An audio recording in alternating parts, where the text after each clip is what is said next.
War అకాడమీకి తిరిగి స్వాగతం. పోటీ పరీక్షలకు సిద్ధమవుతున్న వారికి ఈ వీడియో తప్పక చూడాల్సిందే. ఈరోజు మనం యూపీఎస్సీ, టీజీపీఎస్సీ మరియు ఏపీటీఎస్సీలలో పదే పదే అడిగే 16 అత్యంత ముఖ్యమైన పాలిటీ పీవైక్యూలను చర్చిద్దాం. వీటిలో 7 ప్రశ్నలు 4 కంటే ఎక్కువసార్లు రిపీట్ అయ్యాయి. ఈ వీడియోను మరింతమంది అభ్యర్థులకు చేర్చడానికి లైక్ చేయండి, సబ్స్క్రైబ్ చేయండి, కామెంట్ చేయండి, షేర్ చేయండి మరియు హైప్ బటన్ క్లిక్ చేయండి. వావ్! ఇన్నిసార్లు రిపీట్ అయిన ప్రశ్నలంటే ఖచ్చితంగా డీటెయిల్‌గా చూడాల్సిందే. అవునండి.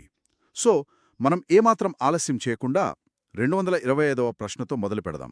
ప్రశ్న ఏంటంటే, ఉభయ సభల సమావేశాల్లో పాల్గొనే హక్కుండి, ఓటు వేసే హక్కు లేనిది ఎవరికి? హ్మ్.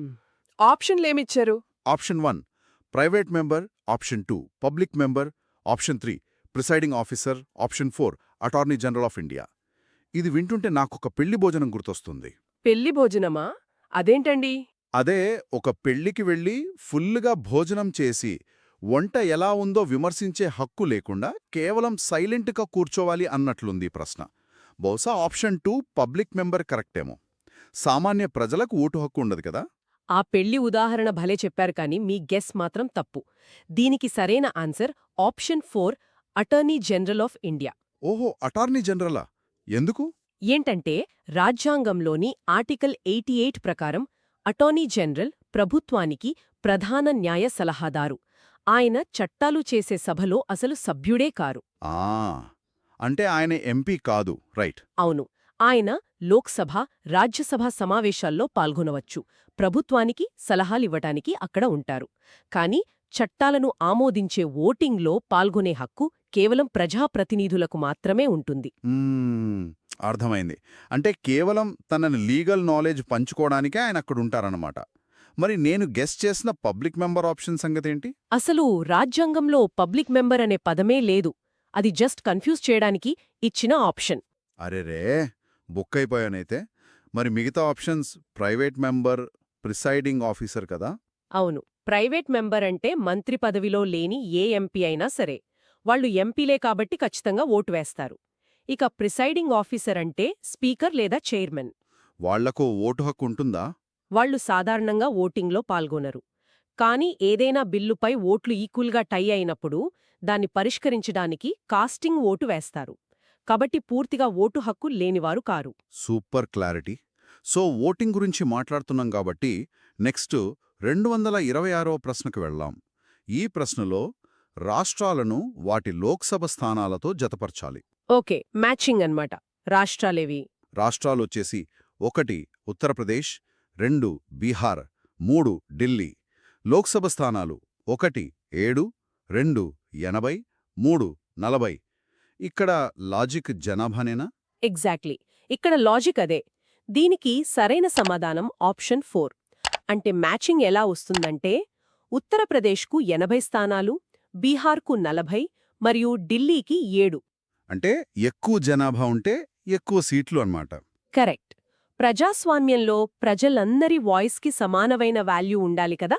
అందుకే ఈ కేటాయింపు జనాభా ప్రాతిపదికన జరుగుతుంది.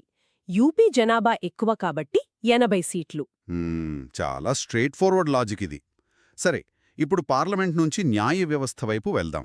227వ ప్రశ్న. చెప్పండి. హైకోర్టు జడ్జిని ఒక రాష్ట్రం నుంచి మరొక రాష్ట్ర హైకోర్టుకు బదిలీ చేసే అధికారం ఎవరికుంది? ఆప్షన్లు: 1 రాష్ట్రపతి, 2 ప్రధాన న్యాయమూర్తి, 3 గవర్నర్, 4 ప్రధానమంత్రి. దీనికి మీ ఆన్సర్ ఏంటి? ఆ జడ్జీల వ్యవహారాలు చూసుకునేది సుప్రీంకోర్టు ప్రధాన న్యాయమూర్తే కదా. సో ఆప్షన్ 2 కరెక్ట్ అనిపిస్తోంది. మళ్ళీ తప్పు చేశారు. చాలామంది ఇక్కడే కన్ఫ్యూజ్ అవుతారు. న్యాయ వ్యవస్థ స్వతంత్రమైనదే అయినా కూడా రాజ్యాంగపరమైన నియామకాలు ఎగ్జిక్యూటివ్ హెడ్ పేరుమీదే జరగాలి. ఓహో, అంటే రాష్ట్రపతి చేతుల మీదుగానా? అవును. ఆర్టికల్ 222 సబ్సెక్షన్ 1 ప్రకారం బదిలీలు చేసేది రాష్ట్రపతి. అంటే ఆప్షన్ 1 కరెక్ట్. మరి ఇక్కడ చీఫ్ జస్టిస్ పాత్ర ఏంటి? ఆయన కేవలం సిఫార్సు మాత్రమే చేస్తారు. ఒక చిన్న ఎగ్జాంపుల్ చెప్తాను వినండి. ఇంటి ప్లాన్ గీసేది, గదులు ఎక్కడ ఉండాలో డిసైడ్ చేసేది ఆర్కిటెక్ట్. అవును కదా. కానీ ఆ ప్లాన్కు ఫైనల్ అప్రూవల్ ఇచ్చి సంతకం పెట్టాల్సింది ఓనరే కదా. ఇక్కడ సీజేఐ ఆర్కిటెక్ట్ లాంటివారు సిఫార్సు చేస్తారు, కానీ అధికారిక ఉత్తర్వులు రాష్ట్రపతి పేరుమీదే వస్తాయి. వావ్, ఇంటి ఓనర్ ఆర్కిటెక్ట్ ఉదాహరణ పర్ఫెక్ట్గా సూట్ అయింది. ఇక గవర్నర్, ప్రధానమంత్రికి పాత్రే లేదన్నమాట. ఎగ్జాక్ట్లీ, వాళ్ళకిందులో రోల్ లేదు. అద్భుతం. సో కేంద్రం రాష్ట్రాల మధ్య ఈ బ్యాలెన్స్ చూశాం కదా. నెక్స్ట్ స్థానిక సంస్థల గురించి 228వ ప్రశ్నకు వెళ్దాం. ఓకే, స్థానిక స్వపరిపాలన కాన్సెప్ట్ అన్నమాట. అవును. ప్రశ్న ఏంటంటే 73వ 74వ రాజ్యాంగ సవరణల ద్వారా రాష్ట్ర జాబితా నుంచి స్థానిక ప్రభుత్వ సంస్థలకు ఎన్ని అంశాలు బదిలీ చేయబడ్డాయి? Option 1 21, option 2 25, option 3 29, option 4 31. దీనికి సరైన జవాబు ఆప్షన్ 3, అంటే 29 అంశాలు. 29 అంశాలా? ఇవి ఎందులో ఉంటాయి? 1992లో చేసిన 73వ రాజ్యాంగ సవరణ ద్వారా 11వ షెడ్యూల్ను చేర్చారు. గ్రామ పంచాయతీలకు తమ ఊరిని తామే డెవలప్ చేసుకునేలా ఈ 29 అంశాలను ఇచ్చారు. అంటే వ్యవసాయం, త్రాగునీరు లాంటివా? అవును, రోడ్లు, పేదరిక నిర్మూలన ఇలాంటివన్నీ. అంటే సింపుల్గా చెప్పాలంటే ఇంట్లో ఎవరి గలిని వాళ్లే సర్దుకునేలా వాళ్ల గది తాళాలు వాళ్లకే ఇచ్చేయడమన్నమాట. భలే చెప్పారు. రాజధానిలో కూర్చుని ఊరి కాలువ గురించి డిసైడ్ చేయడం కంటే సర్పంచ్కి పవర్ ఇవ్వడం బెటర్ కదా. కరెక్ట్, అదే డీసెంట్రలైజేషన్ ఉద్దేశం. రైట్. నెక్స్ట్ 229వ ప్రశ్న చూసే ముందు ఈ వీడియోను మరింత మంది అభ్యర్థులకు చేరువ చేయడానికి లైక్, సబ్స్క్రైబ్, కామెంట్, షేర్ చేయండి మరియు హైప్ బటన్ క్లిక్ చేయడం మర్చిపోకండి. అవును, తప్పకుండా చేయండి. సో 229వ ప్రశ్న ఏంటంటే కింది వాటిలో ఏ వాక్యాలు సరైనవి? స్టేట్మెంట్ 1 73వ రాజ్యాంగ సవరణ పంచాయతీరాజ్ సంస్థలకు సంబంధించినది. స్టేట్మెంట్ 2 74వ సవరణ పట్టణ స్థానిక సంస్థలకు సంబంధించినది. స్టేట్మెంట్ 3 75వ సవరణ గిరిజనాభివృద్ధికి సంబంధించినది. దీనిపై మీ అనాలిసిస్ ఏంటి? నేను చూసినంతవరకు 73, 74 స్థానిక పరిపాలన, దానికి కంటిన్యూయేషన్గా 75వ సవరణ గిరిజనాభివృద్ధి అయి ఉంటుందేమో. అంటే 3 వాక్యాలు సరైనవేనా? అక్కడే ఎగ్జామినర్ వేసిన వలలో మీరు పడిపోయారు.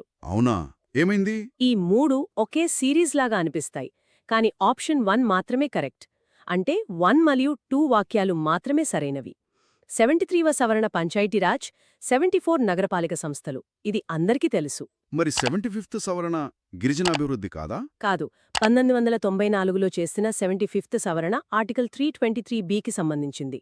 ఇది భూస్వాములు, అద్దెదారుల మధ్య వివాదాలను పరిష్కరించడానికి అద్దె నియంత్రణ ట్రిబ్యునల్లను ఏర్పాటు చేస్తుంది. ఓరి దేవుడా, అసలు సంబంధమే లేదే.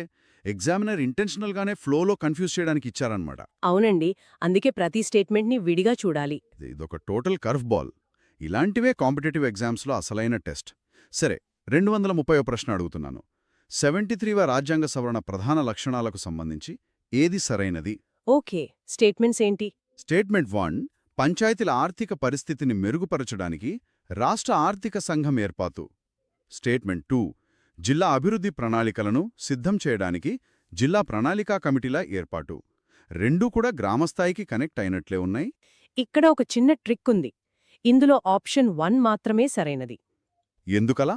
జిల్లా ప్రణాళిక కూడా ఊర్లకే కదా. అదే కన్ఫ్యూజన్. పంచాయతీలకు నిధులివ్వడానికి ఆర్టికల్ 243(i) కింద రాష్ట్ర ఆర్థిక సంఘం ఏర్పాటు చేస్తారు. ఇది 73వ సవరణలో భాగమే. కానీ 2వ వాక్యం చూడండి, జిల్లా ప్రణాళికా కమిటీ అంటే డిపిసి. ఆ డిపిసి ఎందుకు కాదు? జిల్లా స్థాయిలో కేవలం గ్రామాలే కాకుండా మున్సిపాలిటీలు కూడా ఉంటాయి కదా. ఈ రెండింటి ప్రణాళికలను కలిపేదే డిపిసి. ఇది కేవలం పంచాయతీలకే పరిమితం కాదు కాబట్టి దీన్ని 74వ సవరణ ద్వారా ఆర్టికల్ 243(z)(d) కింద ఏర్పాటు చేశారు. వావ్, ఎంత సూక్ష్మమైన భేదమో. జిల్లా అనగానే మనం బ్లైండ్గా రూరల్ అనుకుంటాం, కానీ అందులో అర్బన్ కూడా ఉంటుంది. Super logic. అవును, అందుకే 2వ వాక్యం 73వ సవరణ కిందకు రాదు. రైట్. ఇక 231వ ప్రశ్న. భారతదేశంలో 3వ అంచె ప్రభుత్వం ఏది? ఆప్షన్ 1 రాష్ట్ర ప్రభుత్వం, ఆప్షన్ 2 కేంద్ర ప్రభుత్వం, ఆప్షన్ 3 బ్యూరోక్రసీ, ఆప్షన్ 4 పంచాయతీరాజ్. దీనికి ఆన్సర్ ఏమనుకుంటున్నారు? అంటే సామాన్యులు ఐఏఎస్, ఐపీఎస్ అధికారులను చూసి ప్రభుత్వం అంటే ఆ బ్యూరోక్రసీనే అని భ్రమపడతారు గదా. బహుశా అదేనా? చాలామంది అలానే అనుకుంటారు. కానీ బ్యూరోక్రసీ అనేది చట్టాలను అమలు చేసే ఒక వ్యవస్థ మాత్రమే. వారు నిర్ణయాలు తీసుకోలేరు, ప్రజల చేత ఎన్నుకోబడరు కదా. అవును, వాళ్ళు అధికారులు మాత్రమే. అంటే ప్రభుత్వం కాదన్నమాట. ఎగ్జాక్ట్లీ. ఇక్కడ సరైన ఆన్సర్ ఆప్షన్ 4 పంచాయతీరాజ్. కేంద్రం మొదటి అంచె అయితే రాష్ట్రం రెండవ అంచె. విధానాలను స్థానికంగా ప్రజలే నిర్ణయించుకునే పంచాయతీరాజ్ వ్యవస్థను మూడవ అంచె ప్రభుత్వం అంటారు. క్షేత్రస్థాయి ప్రజాస్వామ్యానికి పునాది అన్నమాట. బ్యూటిఫుల్. ఈ 3 అంచెల ప్రభుత్వం గురించి భలే చెప్పారు. Thank you. నెక్స్ట్ 232 ప్రశ్నకు వెళ్దాం. వెళ్లే ముందు ఒక చిన్న రిమైండర్.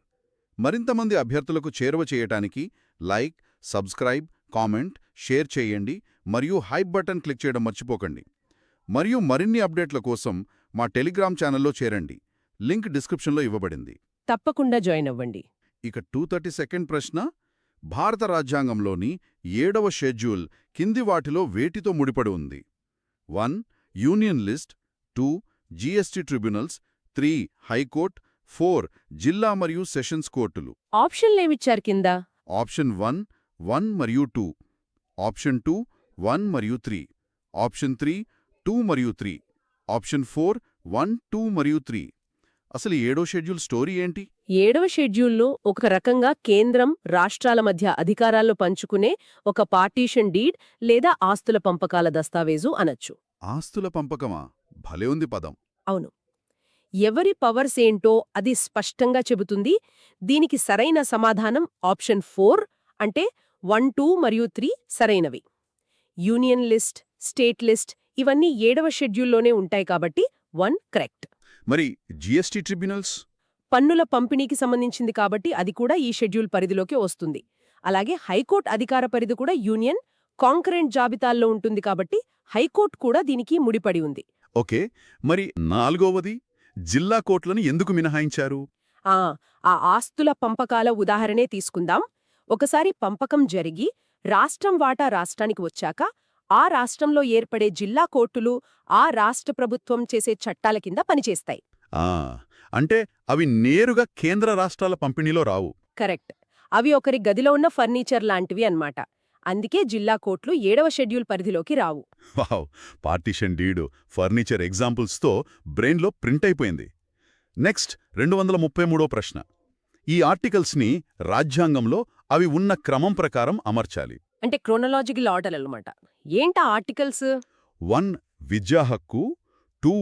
మానవ అక్రమ రవాణా మరియు వెట్టిచాకిరీ నిషేధం, 3. అంటరానితనం నిర్మూలన. ఇది చూడగానే ఎవరికైనా విద్యా హక్కు బేసిక్ కాబట్టి అది ముందొస్తుందేమో అనిపిస్తుంది. అలా అనుకోవటం సహజమే. కానీ ఇక్కడ రాజ్యాంగం ఏర్పడిన క్రమాన్ని మనం గమనించాలి. దీనికి సరైన క్రమం ఆప్షన్ 2 అంటే ముందు 3, తర్వాత 2, ఆ తర్వాత 1. అదెలా? రాజ్యాంగం అమల్లోకొచ్చినప్పుడు అంటరానితనం నిర్మూలన ఆర్టికల్ 17 కింద వచ్చింది. సో అది ఫస్ట్. ఆ తర్వాత దోపిడీకి గురి కాకుండా కాపాడే ఆర్టికల్ 23 వస్తుంది. ఒక నిమిషం. విద్యా హక్కు ఆర్టికల్ 21A కదా? అంకెల్ను బట్టి చూస్తే అది 23 కంటే ముందే రావాలి కదా? ఇక్కడే అసలు ట్విస్ట్ అండి. ఆర్టికల్ 21Aను అసలు రాజ్యాంగం రాసినప్పుడు చేర్చలేదు కదా. ఓహో, అవును కదా. దాన్ని 2002లో 86th రాజ్యాంగ సవరణ ద్వారా కొత్తగా తెచ్చారు. చారిత్రాత్మకంగా చూస్తే ఇది ఆర్టికల్ 23 తర్వాత దశాబ్దాలకొచ్చింది. సో సోర్స్ లాజిక్ ప్రకారం అది క్రమంలో చివరను ఉంటుంది. అందుకే 3, 2, 1 కరెక్ట్. వెళ్లే ముందు ఒక చిన్న రిమైండర్. చెప్పండి. మరింతమంది అభ్యర్థులకు చేరువ చేయడానికి లైక్, సబ్స్క్రైబ్, కామెంట్, షేర్ చేయండి మరియు హైప్ బటన్ క్లిక్ చేయడం మర్చిపోకండి. మరియు మరిన్ని అప్డేట్ల కోసం మా టెలిగ్రామ్ ఛానల్లో చేరండి. లింక్ డిస్క్రిప్షన్లో ఇవ్వబడింది. రైట్. క్వశ్చన్ ఏంటి? 234వ ప్రశ్న. సుప్రీంకోర్టు యొక్క ఒరిజినల్ జ్యూరిస్డిక్షన్ కింది వాటిలో ఏది? 1. భారత ప్రభుత్వం మరియు 1 లేదా అంతకంటే ఎక్కువ రాష్ట్రాల మధ్య వివాదం. 2. 2 లేదా అంతకంటే ఎక్కువ రాష్ట్రాల మధ్య వివాదం. అసలు ఈ ఒరిజినల్ జ్యూరిస్డిక్షన్ అంటే ఏంటి? దీని అర్థం ఏంటంటే నీకు ఈ సమస్య వస్తే నువ్వు ఏ కింది కోర్టుకు వెళ్లకూడదు, నేరుగా నా దగ్గరికే రావాలి అని సుప్రీంకోర్టు చెప్పడం. ఆర్టికల్ 131 కింద ఈ అధికారం ఉంది. అంటే నేరుగా సుప్రీంకోర్టులోనే తేల్చుకోవాలా? అవును. ఒకవేళ తెలంగాణ, ఆంధ్రప్రదేశ్ మధ్య జల వివాదం ఉందనుకోండి, ఏ రాష్ట్ర హైకోర్టులో కేసు వేసినా అది తటస్థంగా ఉందని రెండవ రాష్ట్రం నమ్మకపోవచ్చు కదా. కరెక్ట్. ఎవరి రాష్ట్ర కోర్టు వాళ్లకే సపోర్ట్ చేస్తుందని ఫీల్ అవ్వచ్చు. ఎగ్జాక్ట్లీ. అందుకే ఇలాంటి ఫెడరల్ వివాదాలను విచారించే అధికారం ఏ హైకోర్టుకు లేదు. కేవలం సుప్రీంకోర్టుకే ఆ అర్హత ఉంది. సో ఆప్షన్ 3 1 మరియు 2 సరైనవే. అంటే 2 రాష్ట్రాలు గొడవపడితే రెఫరీ సుప్రీంకోర్టు మాత్రమే అన్నమాట. Very clear. ఇక 235వ ప్రశ్న. హ్మ్, రాష్ట్రపతి అధికారాలకు సంబంధించి ఏది సరైనది? 1. రాష్ట్రపతి ఎప్పటికప్పుడు సభను లేదా ఉభయ సభలను ప్రోరోగ్ చేయవచ్చు. 2. రాష్ట్రపతి ఎప్పటికప్పుడు లోక్సభను రద్దు చేయవచ్చు.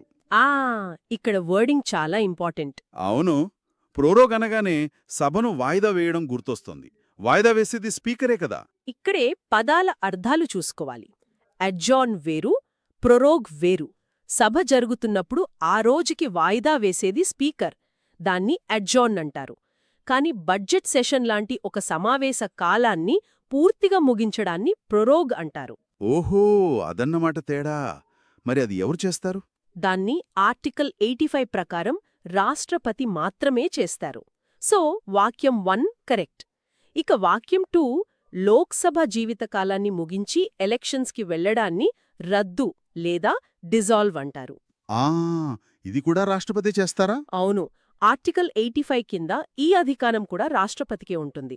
కాబట్టి ఆప్షన్ 3 1 మరియు 2 రెండూ సరి అయినవే అనేది ఆన్సర్. రాజ్యసభ అయితే ఎప్పటికీ రద్దు కాదని గుర్తుంచుకోవాలి. పాలిటీలో ఈ వొకాబులరీ చాలా క్రూషియల్. ఇక 236వ ప్రశ్న మళ్లీ సీట్ల సంఖ్య మీదొచ్చింది. చెప్పండి. లోక్సభ స్థానాల ఆధారంగా రాష్ట్రాలను అవరోహణ క్రమంలో అంటే డిక్రీజింగ్ ఆర్డర్లో అమర్చాలి. రాష్ట్రాలు తమిళనాడు, గుజరాత్, ఒడిషా. నిజాయితీగా చెప్పాలంటే అన్ని రాష్ట్రాల సీట్లు ఎవరైనా ఎలా గుర్తుపెట్టుకుంటారు? అన్ని సీట్లు బట్టి కొట్టాల్సిన అవసరం లేదండి. భౌగోళికంగా జనాభాపరంగా ఆ రాష్ట్రాల సైజును అంచనా వేస్తే చాలు. అంటే పాపులేషన్ సైజ్ బట్ట. అవును, ఈ 3 రాష్ట్రాల్లో తమిళనాడు దక్షిణాదిన ఉన్న పెద్ద రాష్ట్రం, జనాభాపరంగా కూడా పెద్దది. దానికి 39 సీట్లున్నాయి. ఓకే, మరి గుజరాత్, ఒడిషా సంగతి? గుజరాత్ మధ్యస్థంగా ఉండే రాష్ట్రం, జనాభా కూడా ఎక్కువే. దానికి 26 సీట్లున్నాయి. ఇక ఒడిషా భౌగోళికంగా పెద్దదే అయినా జనాభా సాంద్రత తక్కువ. దానికి 21 సీట్లున్నాయి. ఈ లాజిక్ పట్టుకుంటే ఎక్కువ నుంచి తక్కువకు తమిళనాడు, గుజరాత్, ఒడిషా అని అర్థమైపోతుంది. అంటే ఆప్షన్ 2 కరెక్ట్ అన్నమాట. ఎగ్జాక్ట్లీ. పాపులేషన్ లాజిక్ వాడితే ఈజీగా ఆన్సర్ చేయొచ్చు. సూపర్. ఇప్పుడు 237వ ప్రశ్న. ఇదొక మ్యాచింగ్ క్వశ్చన్. వివిధ సభలను వాటికి అధ్యక్షత వహించే అధికారులతో జతపరచాలి. సభలు అధికారులు కదా, చెప్పండి. సభలు 1 లోక్సభ, 2 రాజ్యసభ, 3 రాష్ట్ర శాసన మండలి. అధికారులు 1 వైస్ ప్రెసిడెంట్, 2 స్పీకర్, 3 చైర్మన్. లోక్సభను నడిపేది స్పీకర్ అని అందరికీ తెలుసు. కానీ రాజ్యసభకు వైస్ ప్రెసిడెంట్ ఎందుకు అధ్యక్షత వహిస్తారు? ఆయనది వేరే పోస్ట్ కదా. అవునండి, ఇక్కడే మన రాజ్యాంగ నిర్మాతలకున్న విజన్ కనిపిస్తుంది. ఆర్టికల్ 64 ప్రకారం ఉపరాష్ట్రపతి రాజ్యసభకు ఎక్స్ ఎఫిషియో చైర్మన్గా ఉంటారు. ఎక్స్ ఎఫిషియో అంటే ఒక వ్యక్తి ఉపరాష్ట్రపతిగా ఎన్నికైన వెంటనే ఆటోమేటిక్గా రాజ్యసభకు అధ్యక్షత వహించే బాధ్యత కూడా ఆయనకు ఫ్రీగా వచ్చేస్తుందన్నమాట. భలే లాజిక్ ఇది. అంటే ఆప్షన్ 2 కరెక్ట్ అన్నమాట. లోక్సభకు స్పీకర్, రాజ్యసభకు వైస్ ప్రెసిడెంట్, శాసన మండలికి చైర్మన్. పర్ఫెక్ట్గా మ్యాచ్ చేశారు. రైట్. ఇప్పుడు 238వ ప్రశ్న. లోక్సభ గురించి చాలా చూశాం కానీ అసలు లోక్సభ కూర్పును వివరించే ఆర్టికల్ ఏది? Option 1 61, option 2 71, option 3 81, option 4 91. అన్నీ 1తోనే ఎండ్ అవుతున్నాయి కన్ఫ్యూజ్ చేయడానికి. అవును, కానీ ఎలిమినేషన్ మెథడ్ తెలిస్తే ఇది డెడ్ ఈజీ. ఎలిమినేషన్ ఎలా చేస్తాం? చూడండి, ఆర్టికల్ 61 అనేది రాష్ట్రపతి అభిశంసన అంటే ఇంపీచ్మెంట్ గురించి. అది చాలా పాపులర్. దాన్ని పక్కన పెట్టేయచ్చు. ఆర్టికల్ 71 రాష్ట్రపతి, ఉపరాష్ట్రపతి ఎన్నికల వివాదాలకు సంబంధించింది. అది కాదు. ఓకే. ఇక ఆర్టికల్ 91 అనేది రాజ్యసభ డిప్యూటీ చైర్మన్ గురించి. సో ఈ 3 పోతే మిగిలిన ఆప్షన్ ఫ్రీ. ఆర్టికల్ 81 ఇదే లోక్సభ గరిష్ఠ సభ్యుల సంఖ్యను వివరిస్తుంది. వావ్!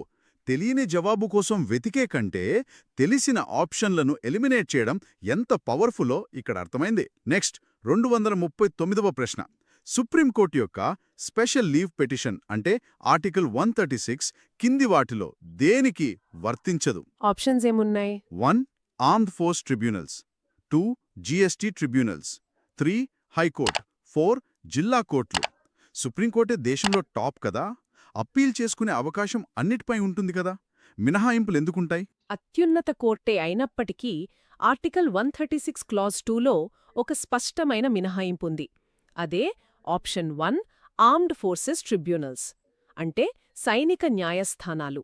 మిలిటరీ కోర్టుల మీద సుప్రీంకోర్టుకు వెళ్లలేమా? ఎందుకు? సైనిక వ్యవస్థకు దేశభద్రత, క్రమశిక్షణ చాలా ముఖ్యం కదా. మిలిటరీ కోర్టులు ఇచ్చిన తీర్పులపై ప్రతిసారీ సుప్రీంకోర్టుకు వెళుతూ ఉంటే తీర్పులు రావడం లేటవుతుంది, దానివల్ల సైనిక క్రమశిక్షణ దెబ్బతింటుంది. ఆహా, అవును, సెక్యూరిటీ ఇష్యూస్ ఉంటాయి. ఎగ్జాక్ట్లీ. అందుకే వాళ్ళని దీన్నుంచి మినహాయించారు. జీఎస్టీ, హైకోర్టుల తీర్పులపై మాత్రం నిరభ్యంతరంగా సుప్రీంకు వెళ్లవచ్చు. చాలా లాజికల్ రీజన్ అండి ఇది. పర్ఫెక్ట్. ఆఖరి ప్రశ్న 240కి వెళ్లే ముందు ఈ వీడియోను మరింతమంది అభ్యర్థులకు చేరువ చేయడానికి లైక్, సబ్స్క్రైబ్, కామెంట్, షేర్ చేయండి మరియు హైప్ బటన్ క్లిక్ చేయడం మర్చిపోకండి. మరియు మరిన్ని అప్డేట్ల కోసం మా టెలిగ్రామ్ ఛానల్లో చేరండి.